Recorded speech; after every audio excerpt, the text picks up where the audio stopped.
Así como vimos, se puede mejorar por ingeniería metabólica del sistema un microorganismo para que sobreproduzca algún metabolito de interés que naturalmente produce.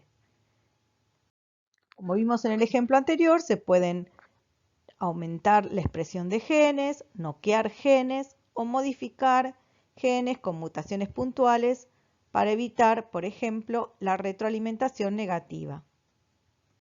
También, más allá de lograr sobreproducir algún metabolito que naturalmente produce ese microorganismo, uno puede introducir los genes necesarios para que ese microorganismo produzca algún otro metabolito naturalmente producido en otra especie, por ejemplo, en plantas.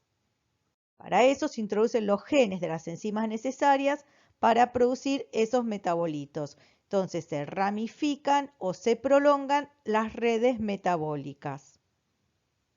Así, por medio de ingeniería metabólica de sistemas, se puede lograr aumentar la producción de algún metabolito naturalmente producido por ese microorganismo o lograr la producción de metabolitos que ese microorganismo naturalmente no produce. Veamos, por ejemplo, en la aplicación de la ingeniería metabólica de sistemas para la construcción de levaduras productoras de metabolitos de plantas. Las plantas, como ustedes bien saben, son altamente productoras de metabolitos secundarios, altamente valiosos, muchos utilizados en la industria farmacéutica.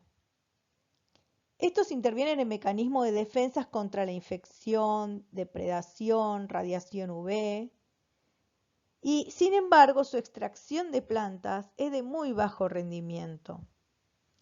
Por otro lado, por medio de ingeniería metabólica de sistemas, se puede rediseñar los microorganismos para que sobreproduzcan un metabolito de planta.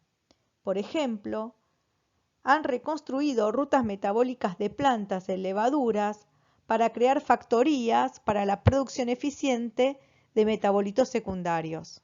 Veamos algunos ejemplos de la aplicación de la ingeniería metabólica de sistemas en la producción de aditivos alimentarios. La ruta del mevalonato es una vía metabólica esencial presente en eucariotas y procariotas. Esta vía produce el geranil pirofosfato, el pirofosfato de farnesilo y el geranil pirofosfato. Las plantas, a partir de estos, sintetizan metabolitos como los monoterpenos, sesquiterpenos, esteroides y carotenoides.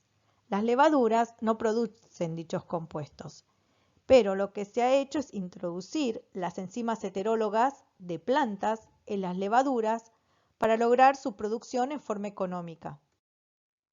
Para insertar un gen en la levadura, se utiliza un plásmido, se corta el plásmido con enzimas de restricción y se inserta con ligasas el gen heterólogo que codifica alguna enzima de interés.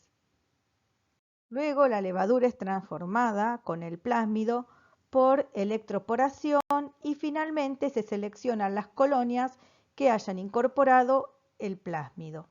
Para expresar proteínas recombinantes en levadura se pueden utilizar plásmidos replicativos episomales y plásmidos integrativos. Los plásmidos episomales tienen un origen de replicación de levadura y se propagan en forma estable con un alto número de copias. Los plásmidos integrativos se propagan por integración del gen en el genoma de la levadura. Se integra el gen por recombinación con secuencias homólogas en el genoma de la levadura. Por ejemplo, el azafrán es una especie altamente costosa que deriva de los estigmas de la flor de Crocus sativus. Estas flores crecen en su gran mayoría en Irán y el proceso de producción es altamente costoso, ya que se necesitan 250.000 flores de crocus y 40 horas de trabajo para extraer manualmente los estigmas necesarios para producir 1 kilo de azafrán. Estas son las moléculas que componen el azafrán y son responsables de su aroma y sabor. Por medio de ingeniería metabólica de sistemas, se han obtenido cepas de Saccharomyces cerevisiae productoras de crocetina. Se introdujeron en la levadura los genes de las enzimas de Crocus sativus involucradas en su biosíntesis. Actualmente se producen por biología sintética los compuestos responsables del sabor y flavor del azafrán en levaduras que se fermentan a muy bajo costo utilizando medios de cultivo económicos.